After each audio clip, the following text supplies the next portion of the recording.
Hey, everybody, and welcome back to another episode of the Speak Plainly podcast, where we speak plainly about things that matter. I am your host, Owl Medicine. Welcome back to another episode. Today's episode on things that matter is going to be about polyvagal theory. I have talked about many aspects of polyvagal theory without ever mentioning polyvagal theory specifically so far in this podcast. We talk about lots of stuff with trauma, nervous system dysregulation and regulation, re-regulation, co-regulation, self-regulation. There's all sorts of things that I've mentioned that are all based on this one scientific theory that kind of flies in the face of what most of us were taught when we were young. I was taught all through my medical training about the sympathetic and parasympathetic nervous system, and those are the two branches of the autonomic nervous system, or the automated nervous system. Well, in 1995, which is a while ago now, there was a theory put forward by Steven Porges that is now called polyvagal theory. That's what he called it too. That explores and explains how the autonomic system works. It turns out that the reason it's called polyvagal theory is because what Steven Porges learned and realized is that there are multiple branches of the vagus nerve. And what he discovered is each of them have slightly different functions. And that's what we're going to talk about today. We're going to talk about the changes to our basic understanding of our autonomic nervous system through the lens of polyvagal theory, which seems a bit strange to say even. It feels strange to me at least, because we know that this is how things work, yet it's not what is taught.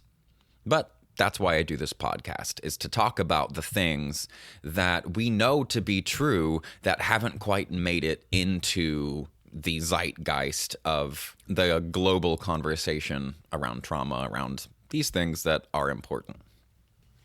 So to help me today with this, I grabbed a flip book from a friend of mine who is in school to become a clinical psychologist, and there is a flip book that I'm in love with this thing. It's great.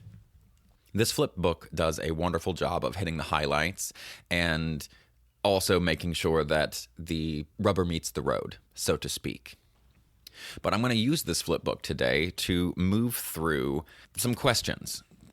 We're going to look at what is polyvagal theory, what are the essential elements and the organizing principles behind polyvagal theory. We're going to talk about co-regulation, self-regulation. We're going to talk about neuroception. We're going to talk about the autonomic timeline and the autonomic hierarchy. We're going to talk about their parasympathetic and sympathetic nervous systems. And we're going to look at what is labeled under polyvagal theory as the autonomic ladder. The exploration of the autonomic ladder, I think, will be really useful for people because we're going to talk about blended states. And blended states are really important to understanding polyvagal theory in a practical way and not just a academic way. We're going to talk about social engagement and how those help to modulate our blended states. And we're going to talk about the Vagal Breaking system. So that's the overall arc of what we're going to be looking at today, including a little bit about trauma, because it wouldn't be Speak Plainly without covering how trauma affects the autonomic nervous system. So stick with me to the end, and you will have a wonderful working knowledge of what polyvagal theory is. And it's incredibly powerful because just as I texted a friend earlier today, as I was going through and reviewing all of this stuff, again, I realized that it's really not different from dog training. When we talk about a well-trained or well-behaved dog, specifically behaved, a well-behaved dog, or a dog that's comfortable and enjoys its own life, we basically boil it down to, have they been properly socialized? And turns out human beings aren't much different. So stick with me to the end. We're going to talk about polyvagal theory. By the end of the discussion, you should have some updated information that really help you to understand how your own nervous system works. So what is polyvagal theory?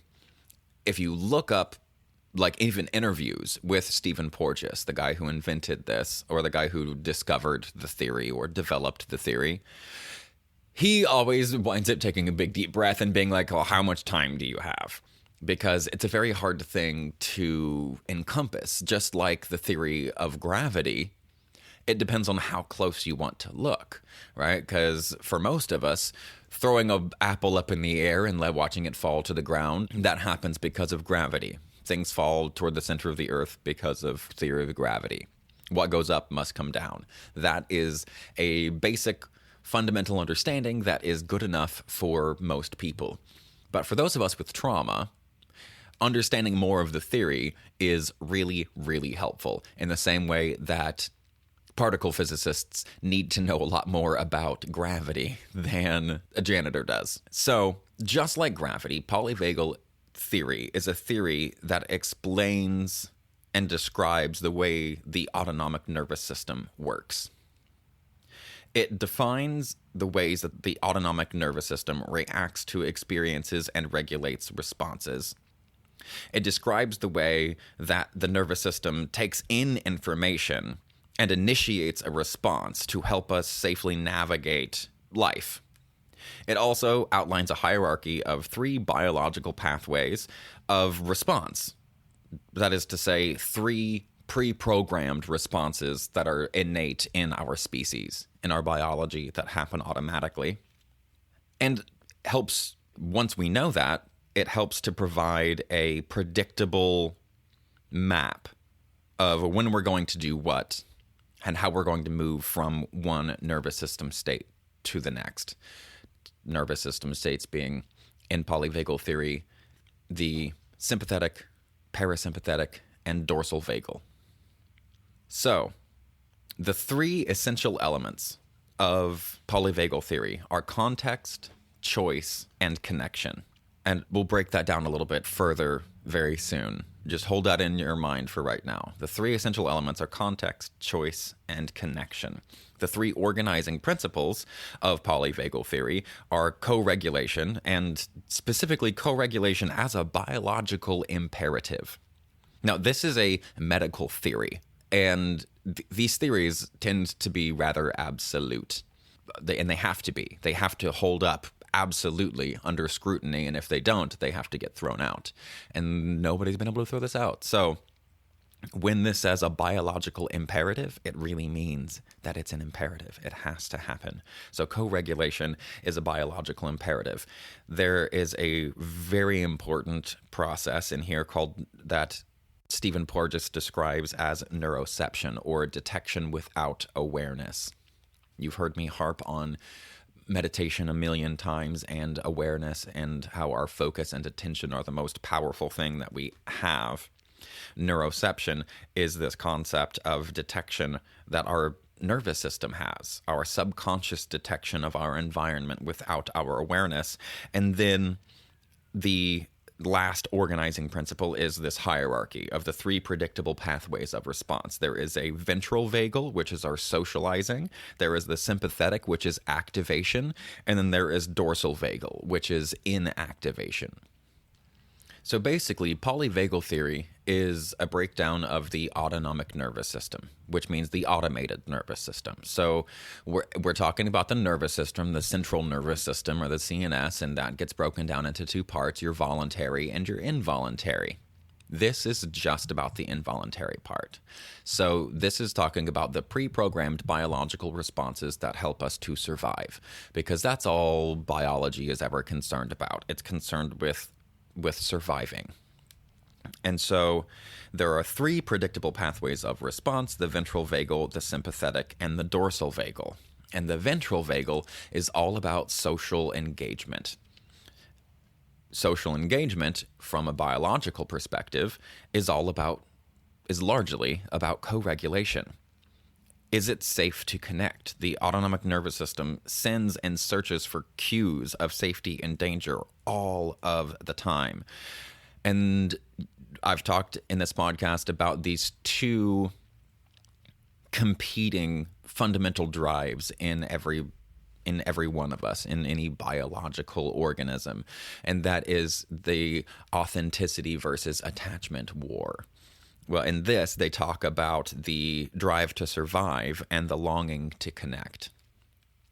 And they're basically talking about the exact same thing that I was in that episode of the podcast, where we have a drive to survive, a biological imperative, and we have this desire, this need to connect.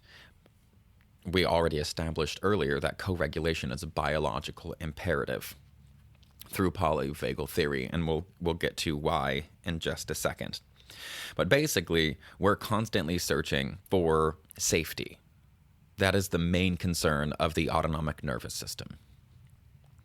It's constantly looking and evaluating for context, choice, and connection.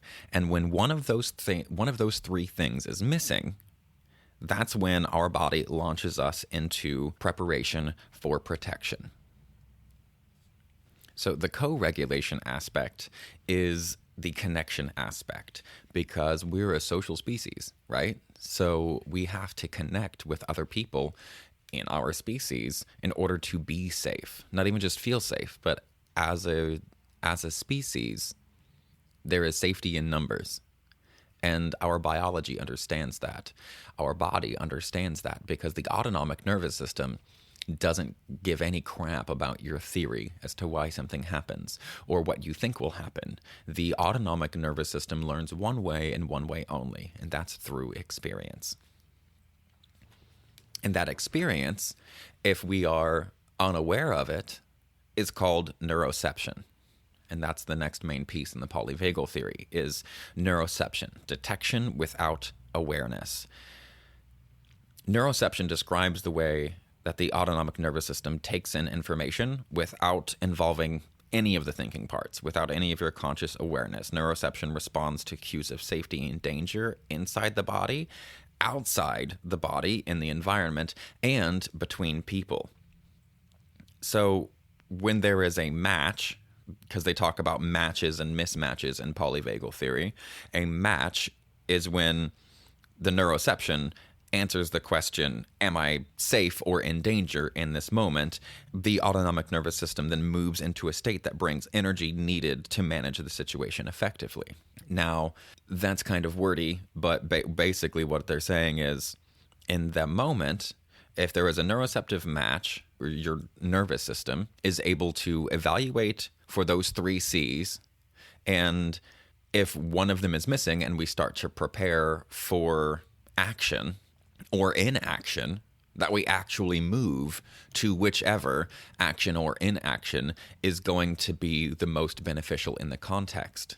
If you're being chased by a bear, then inaction could be really useful, because playing dead could get you to survive. That is the dorsal vagal nerve, the dorsal vagal pathway. And then there is the sympathetic, which is kind of there in the middle, the sympathetic pathway, which is the activation, and the ventral vagal being the social aspect.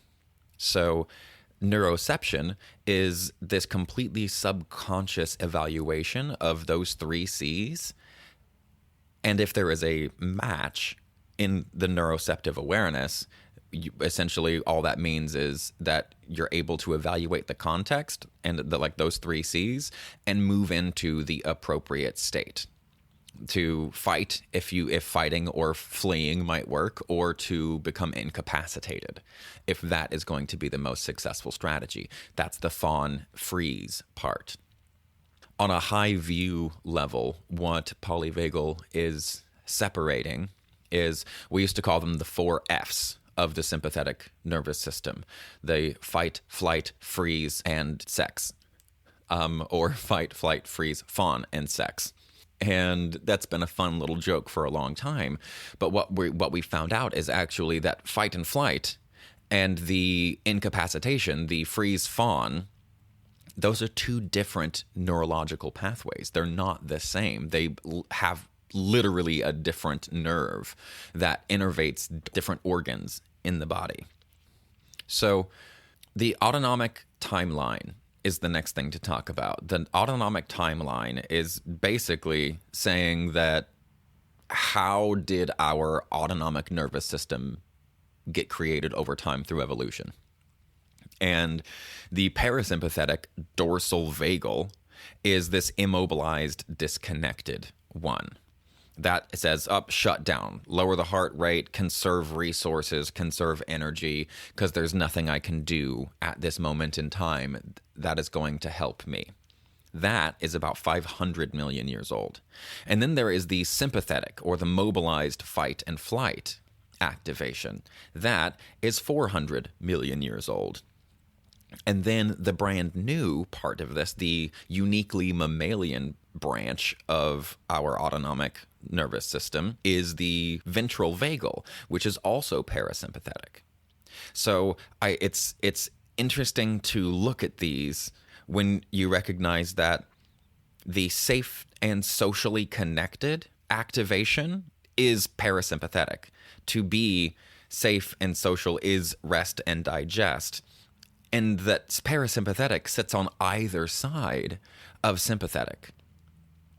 So this might sound a little bit confusing, but it becomes much more clear when we get into the blended states. But what this is saying is that parasympathetic is both, like there is a parasympathetic activation that is both above sympathetic and below sympathetic as far as like levels of activation. And the reason that this makes sense to me is because as we evolved over time, it makes sense that like if you're a tiny little organism and you then like 500 million years ago, then just holding still, I don't know, for some reason I think of like single cell or like really small organisms that don't really have much for like locomotion. So just being still draws less attention to you, and you might have a good chance of surviving. And then sympathetic is fight or flight. All right, fight to survive or run away to survive. That also makes sense. But that basically leaves us at either, like that leaves our nervous system either immobilized and disconnected, but chilling to some degree with that lower heart rate and all of those things that are associated with the parasympathetic nervous system. Or you're activated in this sympathetic, mobilized fight and flight, and that doesn't sound very nice. It sounds like bipolar disorder or like anxious depression. Whereas if we are properly socialized, like I was talking about with the dogs, then we can activate this new, only 200 million year old ventral vagus nerve, and that is where we are like safe and we feel socially connected. That is where we get health and growth and restoration. We get our individual identity and interactive regulation through social engagements. That's where you get play. When you can combine the parasympathetic ventral vagal with the sympathetic like system of mobilization, fight and flight, when you blend those two, you get play. Most of us know that after trauma, people tend to get stuck in either hyper or hypo functioning. You either overfunction or underfunction. And that's because those are the two basic states of our nervous system, right? We've already covered that. That's the sympathetic response is to over, or the parasympathetic dorsal vagal, which is to immobilize, to hypofunction. We're either going to do too much or not enough.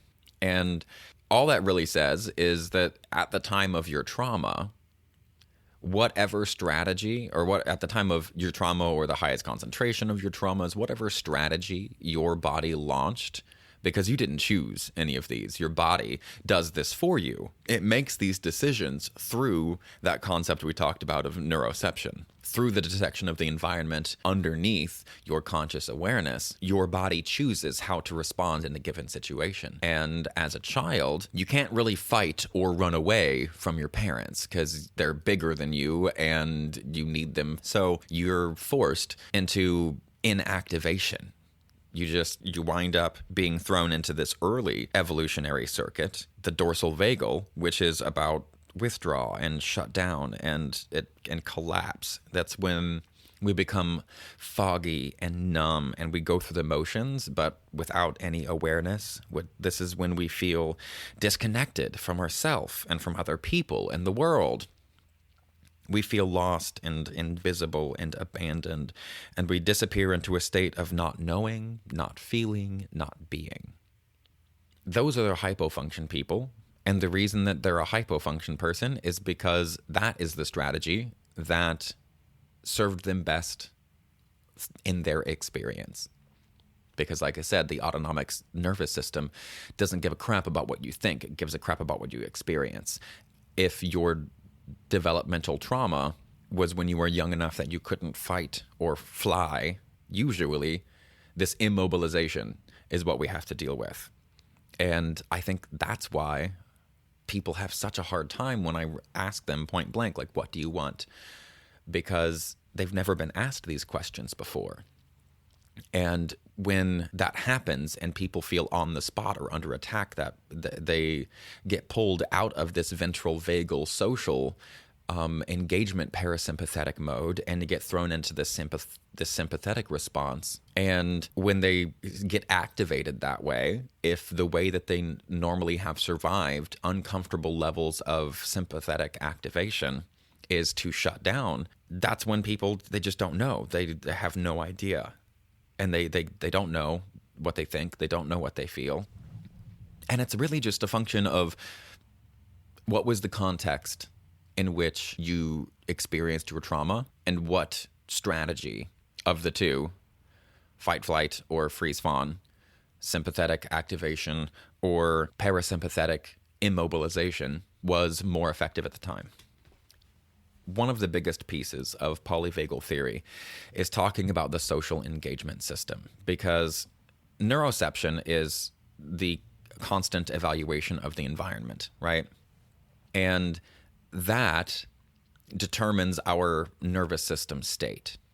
And what polyvagal is really getting at is, at its heart, is that the state of the nervous system determines pretty much everything. It determines everything about how we respond, how we feel, what we think, what we feel. Is all determined by neuroception, essentially. And the way that we counterbalance that is through this ventral vagal system. And what's really cool about this is the ventral vagal has innervations deep in the brain that reach out like fingers into the face to control the facial expression muscles, and down into the heart, where it actually leads directly to the SA node, the sinoatrial node. And that is the node that is in charge of firing in order to get your heart to beat at the appropriate beats per minute as chosen to be appropriate by your autonomic nervous system. This social engagement system, this nerve bundle, the set of nerve bundles that innervate the face, parts of the brain, that do facial expression, eyelids, middle ear. It's in charge of mastication, ingestion, and sucking. It's in charge of the larynx and the pharynx, swallowing and breathing, and it controls head turn and tilt. And what it's doing is the social engagement system, because we're a social species, is how we modulate our feeling of safety. When other people are around, we can watch their faces and choose whether or not, and detect whether or not they're in fear, and then choose to be in fear or not with that information. Because remember, we're constantly evaluating for those 3 C's: context, choice, and connection. Because the context is, all of this is about safety, because it's the autonomic nervous system. Am I safe or am I under threat? And the context informs us of that. The choice is about choosing our response. Do we fight? Do we fly? Do we immobilize? Or do we somehow try to re-regulate through the social engagement system? And that's what the ventral vagus is for. It's this uniquely mammalian engagement system, because Before mammals, there were just reptiles. And reptiles aren't exactly like warm and fuzzy mommies and daddies. Snakes and turtles don't have long childhood rearing things. They just dump their eggs and like figure it out. And if you don't, you don't. But mammals have developed a much longer child rearing phase, and we have maintained our safety and been able to take over the entire planet due to our highly adaptable social engagement system. We have to learn whether or not somebody is trustworthy so we can trust them with our children, around our children, or with our plans, our food. We have to be able to tell whether or not we can trust someone. And all the snakes kind of look the same, but mammals have very expressive faces. And it seems like this may have developed as a way for us to be able to learn to trust each other. Because when we look at someone's face, we can actually detect, because of that nervous system connection, that ventral vagus nerve that connects the face and the brainstem and the heart rate, we're able to look at someone's face and know whether they are in danger or whether they are at peace. This is what therapy is. This is like your therapist is being paid to maintain their own regulation no matter what you tell them. Because them maintaining their own regulation is going to help you re-regulate or stay regulated while talking about something that is dysregulating. And they say that's how you solve trauma, is you take a terrible story and you are able to retell it without all of the emotional turmoil. And that means the actual emotional turmoil, not convincing yourself that it doesn't bother you, but that you've told it so many times, or told it enough times at least, that you've come to terms with as many of the ripple effects as you can. This social engagement system is what all therapists are relying on to help you stay regulated. Because, like we said, this social engagement system is the ventral vagus. And when you get the ventral vagal plus the sympathetic activation, that's play. Right? So the ventral vagal being parasympathetic and the sympathetic being sympathetic, when you can combine both of those, you're in play. That's also where sex lies. Because for men, the erection itself is a parasympathetic, like ventral vagal thing. And ejaculation or as part of the sympathetic response. So sex is this beautiful interplay between the ventral vagal and the sympathetic activation. And the most difficult part, this is where we're into blended states. Play is a blended state. Safety and stillness, too, is a blended state. And it's probably the most complicated because stillness is, well, it's a challenge because it's to become still without being pulled into the dorsal vagal shutdown. And what's happened, like when we're looking at all of these, we have the three states, right? The ventral vagal, the sympathetic, and the dorsal vagal. And two of those three are parasympathetic. But what happens is most of us, under stress, like we said, are either hypofunctioning, dorsal vagal, or hyperfunctioning, sympathetic. And so when we go to do stillness, if immobilization has been your primary technique for survival, it might be very easy for you to just kind of dissociate, to become numb, to separate yourself. And when you try to move into the stillness, instead of this like woo way, doing nothing is doing something and doing something is doing nothing if you do it all right. That's this stillness and this safety in this stillness is very woo way to me. And it's complicated because depending on how much trauma, especially you've had in your life, you're really going to want to get pulled into this dorsal vagal, especially if your trauma is complex. So stillness is a complicated concept in polyvagal theory, but is extremely, extremely important. Which brings us to the vagal break, or the breaking system. of the body, because it's the parasympathetic, right? So the vagal brake or braking system is about increasing and decreasing the heart rate, is like one of the main physiological pieces to it, but it brings mobilization without a move into sympathetic fight or flight survival responses. And it also supports the ability to calm down when in action. Once you're in an activated state, the vagal braking system allows you to calm down without shutting down. We have the sympathetic cardiac nerves, which increase heart rate and force contraction.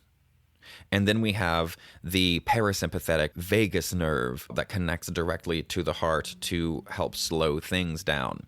And so through its sympathetic and parasympathetic activations, is in charge of helping us move through what they call the ladder, which is just the hierarchy of these three systems. So when all of the systems are online, the ventral vagal oversees the systems, meaning the social engagement activation thing, this connection between the face, the brain, and the heart that is uniquely mammalian.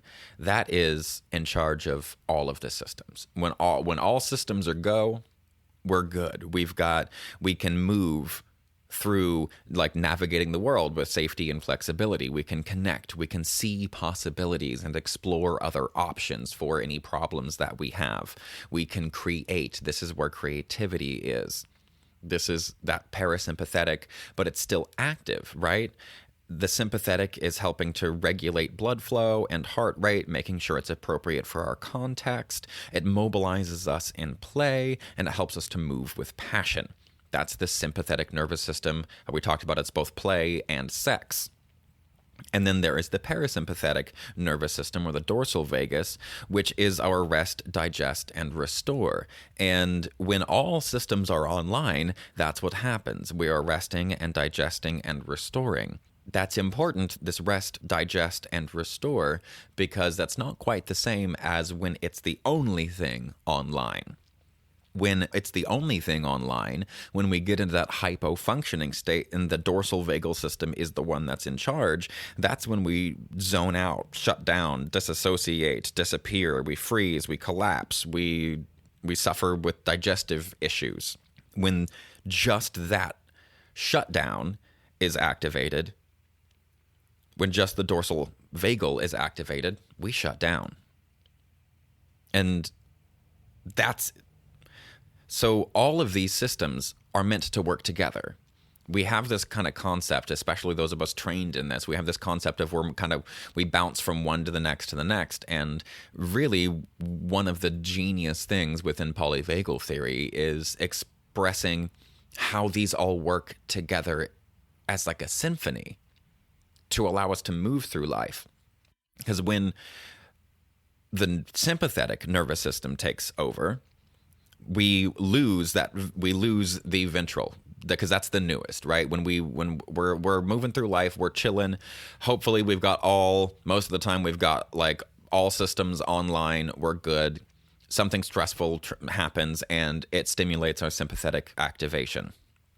And if that happens and our ventral vagal is shut down, then who's in charge is the sympathetic nervous system takes over.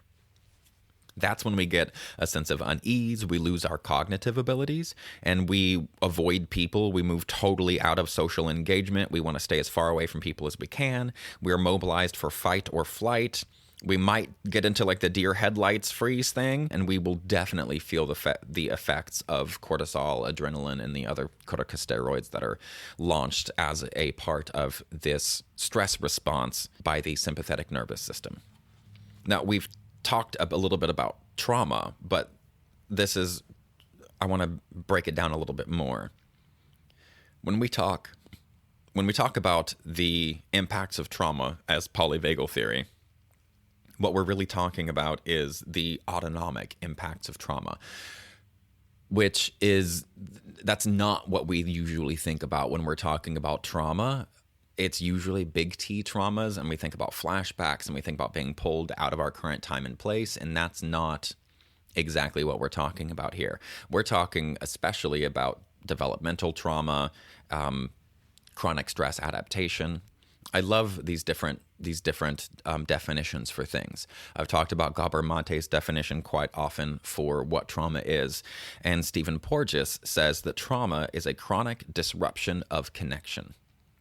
Now, we talked about how the autonomic nervous system is constantly seeking for those 3 C's, connection being a huge one, because that connection, social connection, that is our primary driver for how we engage with the world, and that's the only of the 3 systems that can have all 3 systems online together. If we're primary sympathetic or primary dorsal vagal, we're only going to have one of those 2, and we're going to be stuck in hyperfunctioning or hypofunctioning. We're going to be shut down, or we're going to be anxious. We're going to be depressed, or we're going to be anxious. The ventral vagal, this social aspect, is always seeking for this sense of safety, because that's what the autonomic system is based on. And it seeks it through connection, especially in developmental trauma, because our connection with our parents is life-saving. But when co-regulation, which is supposed to happen with our parents, is unavailable, if it's especially often unavailable, unpredictable, or unsafe, that causes trauma, because we're not able to move into this restore and developing state. When self-regulation may not be inadequate or successful, that can create trauma. And self-regulation, as you've heard me say probably, I find to be a Band-Aid. We are designed as a species to co-regulate. It's just way faster. We're way better at it. We have an entire branch of our nervous system, our automatic nervous system, that's dedicated to co-regulation. And when we're children, we simply can't self-regulate in hardly any kind of way. Not temperature, not emotional, not any kind of way. We need another nervous system that we can then mirror and mimic. And that's how we learn how to manipulate our own states and to regulate. When opportunities to build autonomic circuits of connection are interrupted, that can also be traumatic to a nervous system. When adaptive survival responses override social engagement, that too is a type of trauma. This is really important to me, because what it's saying here is adaptive survival responses override social engagement, which means whatever situation that you went through, your nervous system's need to survive it and its success, presumably, in surviving it, caused a programming of your nervous system that launching into either immobilization or mobilization is more important than social engagement, because it's what saved you. That trains a person that they either always need to fight or they need to shut down in order to get through anything hard. Hey, raise his hand not so sheepishly. That would be me. I've joked for years about how I didn't really have an immobilization response. I had fight, and fuck you. Now I'm a little bit better at that, but that's kind of where that comes from. This adaptive survival responses override social engagement. And when that happens, patterns of protection replace patterns of connection, meaning that, just like I said with the adaptive survival responses, that survival response, whether it's mobilized or immobilized, becomes the pattern that is habituated rather than connection, which creates a whole group of people in the world who are like, I don't need nobody but me. That's hyper-independence. That is a sign of the trauma, and this is the explanation through the lens of polyvagal theory. And so trauma gets us stuck in either sympathetic activation or dorsal vagal activation. And that's no fun for anybody. And what we have to do is figure out ways to get us connected again, because we can only have this combination of sympathetic and parasympathetic when our social engagement stuff is turned on. Meaning, Social engagement needs to be your number one priority for regulation. And that doesn't mean you need to go that doesn't mean you need to go to a party, but it does mean that you need to have someone somewhere that you can reach out to that can help you co-regulate, whether that's a therapist or a best friend or a dog or something, because trauma locks us into this hyper or hypo-activated state. And really, what we need to do from here is figure out what our story is and what our states are. How do we know when we are in a sympathetic state? How do we know when we are in a social, well-regulated state? And how do we know when we are in a dorsal vagal or immobilized state? And one of the ways that you can tell that is by looking at the story that you have in your head. Because, like we said, this neuroception concept is your body is detecting things all the time, everywhere, to determine your levels of safety. And if your story is one of connection, where you are connected, you're collaborating, you're cooperative, you have self-compassion, compassion for the others, and you're curious about the world and your own place in it, that is a story of connection, and that is the ventral vagal regulation. That's this social engagement for mammals. Then if you're in a story of driven to compete, you move into judgment, you're critical of others, and you feel like you have to be better than everyone else, or you got to go get something, that makes sense. It's a story of protection. And that is a sympathetic activation, sympathetic mobilization. Whereas a story of loss of hope, the self-critical story, the story of comparison upward, always looking at people doing better than you, going, I'm never going to measure up, I'm never going to be as good, I'm never going to blah, blah, blah. That is a story of disconnection. That's a story of immobilization. That is the dorsal vagal activation, or dorsal vagal collapse, if you'd like to call it that. And so what I want everybody to do is I really want everybody to figure out what your personal profile is for these three states, for your socialized, your sympathetic, and your dorsal vagal. When you're in the safe, well-connected space, there's a couple of questions that are going to be the same in each of these. We're going to have two questions. It says, I am and the world is. And you're going to answer those two questions, I am, ... the world is, ... for ventral vagal, for the sympathetic, and for the dorsal vagal.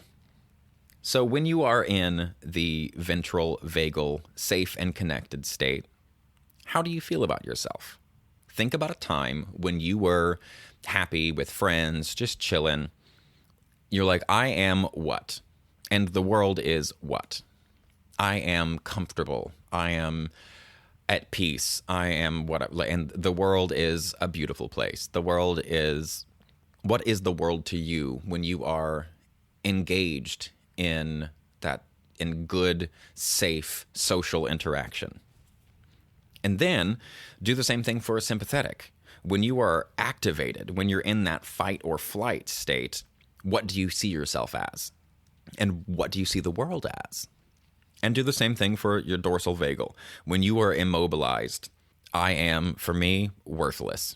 When I wind up in that totally inactivated state, I am worthless, and the world is a dark, cold, cruel place.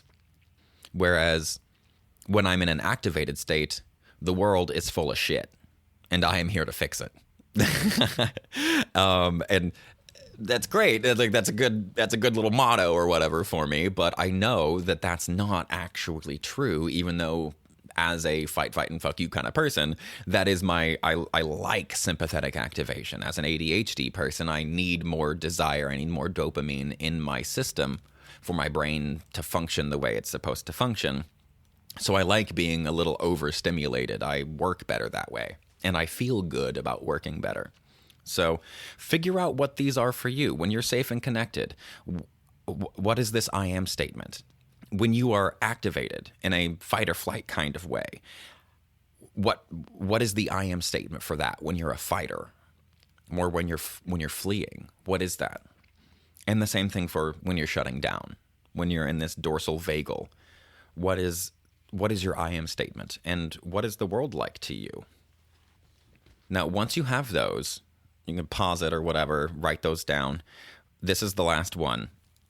I want you to do the same thing again with each of these three branches, the ventral vagal, the sympathetic, and the dorsal vagal. I want you to write down, and we'll start with triggers.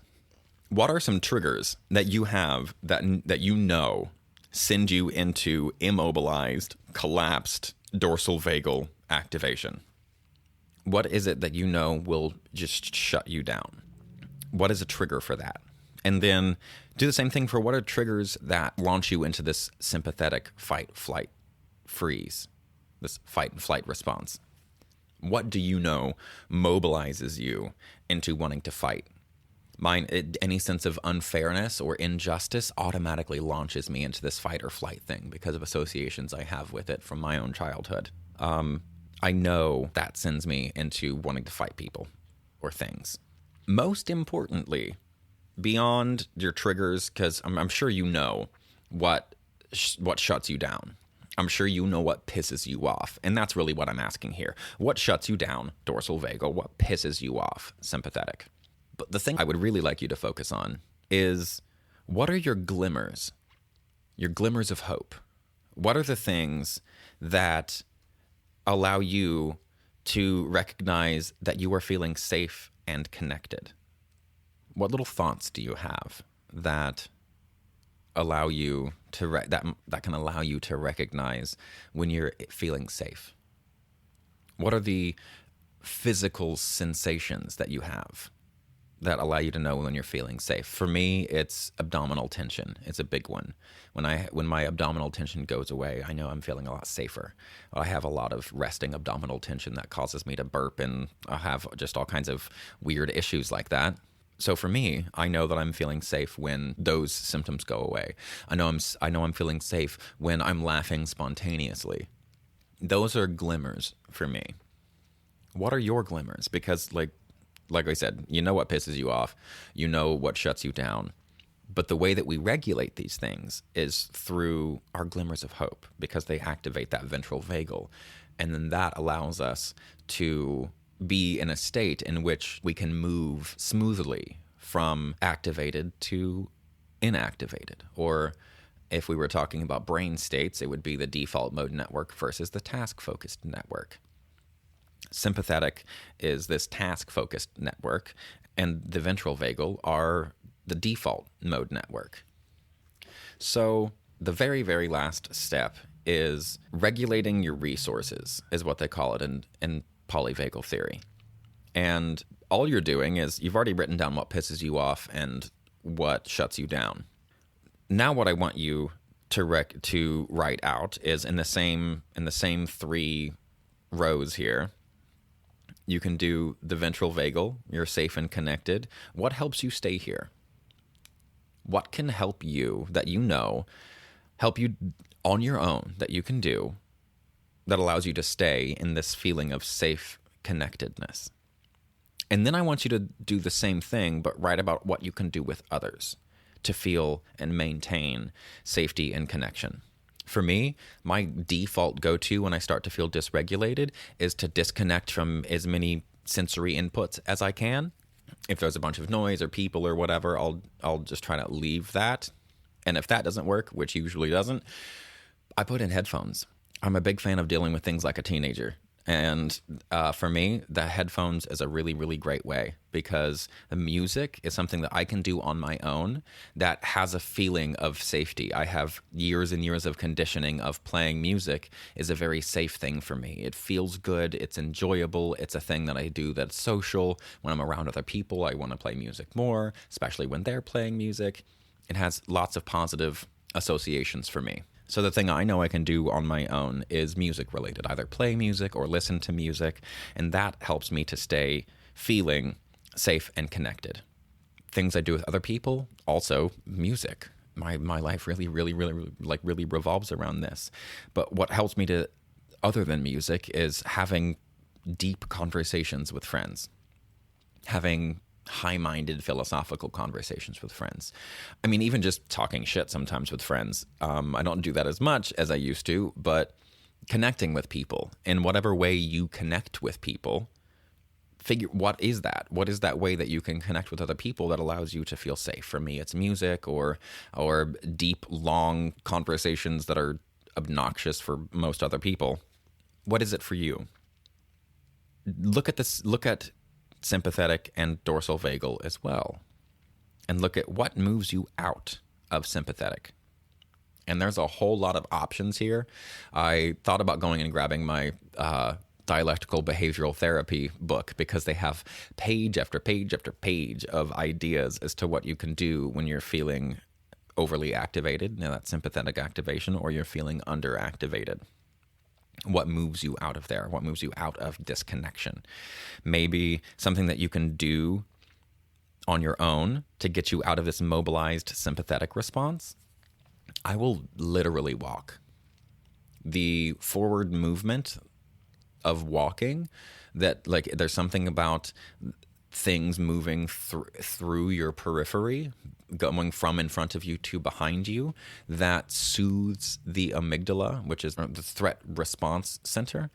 And as we move away from stuff and that chills out, that calms down the sympathetic response. So that's something that I know that is scientifically proven to help move us out of a sympathetic or mobilized thing.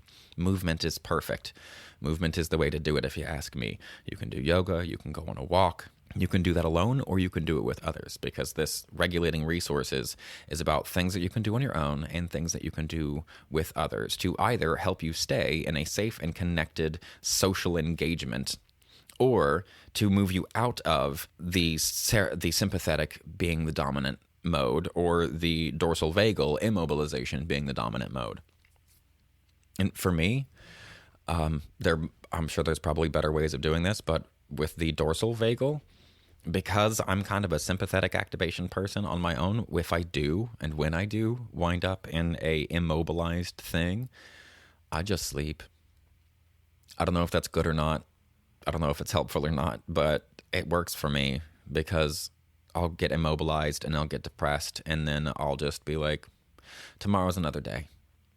Sleep fixes a lot. And it is one of the neurological doors that our consciousness uses to help us escape the inescapable. Sleep is a haven in that way, for me especially.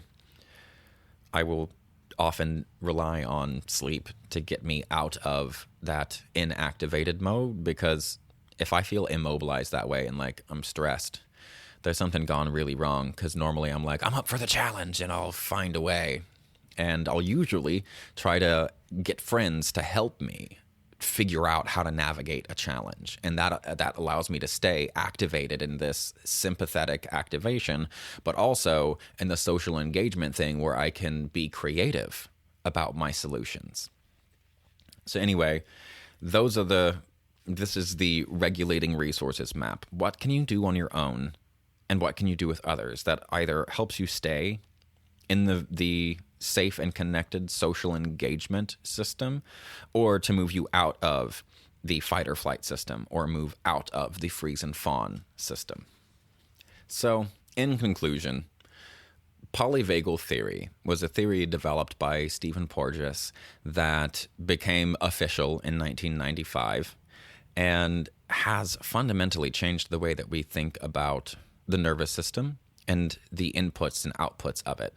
We used to think there was just like input and output, but now we know that there is a third very important piece. There is input, the state of the nervous system itself, and then the output, and how the state of the nervous system at any given moment is pretty much guaranteed to determine the output, no matter what the input is.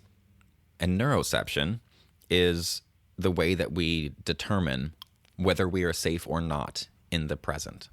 We have the parasympathetic activation in safety and socialization. We have sympathetic activation, which is seeking safety through action. And then we have dorsovagal safety, which is safety through immobilization. The autonomic system is only concerned with one thing, am I safe or not? That's all it's based on. Everything automated in our body is not based on thriving. It is based on surviving.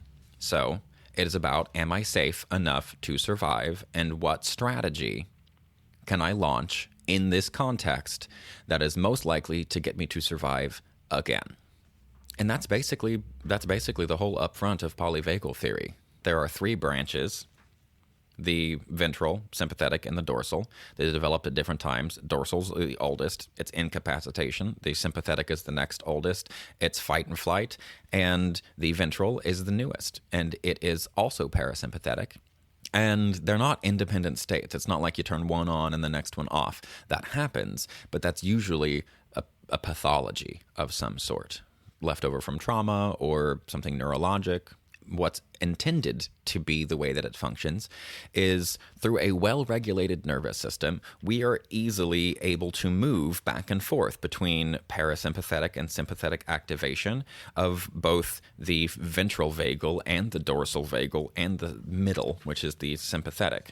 And when we do all of that, we move through blended states and we have all the fun, because the blended states are where we get both play and sex, through blending the parasympathetic ventral and the sympathetic nervous system. So now you have some homework to do. Hopefully you've already done it, but think about that. Think about your personal profile of, how do you know when you are feeling safe? How do you know when you are feeling activated or you are feeling immobilized? If you don't know what you're doing, you don't know what you're thinking, you're probably immobilized. If you do, and everything's wrong with the world, then you're probably in sympathetic. And if you're feeling fine and cozy and it's like it could be and it could not be and all that's fine too, you're probably in a well-socialized ventral vagal state. And that's the place that we all want to be. We all basically want to be well-socialized little puppies. That's how we live the most rewarding life that we can. That allows our nervous system to do its job with this neuroception and evaluate the environment that we are in for safety, and then determine appropriately whether we need to activate or inactivate, immobilize, in order to maintain or attain safety if we are not safe. Because some situations you need to fight, some situations you need to run away, and some situations you need to play dead. In some situations, you just need to tell somebody how wonderful and beautiful that they are. All of these are perfectly acceptable biological responses to a lack of safety, a threat to our safety. There is no judgment on which one it is that you do most often. That's determined upon kind of how old you are and what the situation was that you were in at the time when you first were exposed to chronic stress or a traumatic situation or traumatic environment. So there's polyvagal theory. It's not just sympathetic and parasympathetic, although those words do still apply. There is very importantly a uniquely mammalian branch to the vagus nerve, polyvagal, many vaguses, vagus meaning wanderer. It is one big old nerve that wanders the entire body and innervates all of our organs. And it's got these three branches, an old, a medium, and a brand new. And the brand new is here for mammals, so we can decide whether or not someone is trustworthy, so we can all communicate. We can build villages and cities and worlds together. We can let strangers watch our children and all of that, because we have this ventral nervous system that connects our face to our brain and our heart and allows us to evaluate another person's state in a given moment. And I think that's really cool. So that is the fundamental aspects of polyvagal theory. There is so much more to this, but I wanted to just try to hit the highlights. I hope that this was informative for you, because polyvagal theory is the foundation of most good therapy nowadays. This amazing flip book I have is Polyvagal Flip Chart, Understanding the Science of Safety. Thank you, Jenny, for letting me borrow this. It is written by Deb Dana, author of Polyvagal Theory in Therapy. And it's wonderful because it actually is set up to be a flip book on a desk, at a therapist's office, because Jenny's training to be a therapist. And it's got pictures and they're laminated. They got little charts so you can write stuff down. And it's got everything showing on one side for the client, and it's got a little bit more detailed information on the back side for the therapist. So thank you for letting me use this book, Jenny. I really appreciate it. If you have any questions about polyvagal theory, shoot me a message. It has become a fundamental part of the way I understand the world, trauma, and the nervous system, because it's just true, whether we are taught it regularly or not. This is now the most updated, scientifically validated understanding of how the autonomic nervous system works in human beings. If you've made it this far in the podcast, thank you so much for listening. I really appreciate it. Like I said, I hope you got something out of this. If you enjoy the podcast, consider becoming a Patreon member or buy me a coffee. All the links are down below. Again, this is Polyvagal Theory, invented by Steven Porges. And remember, everybody, stay curious and stay uncomfortable.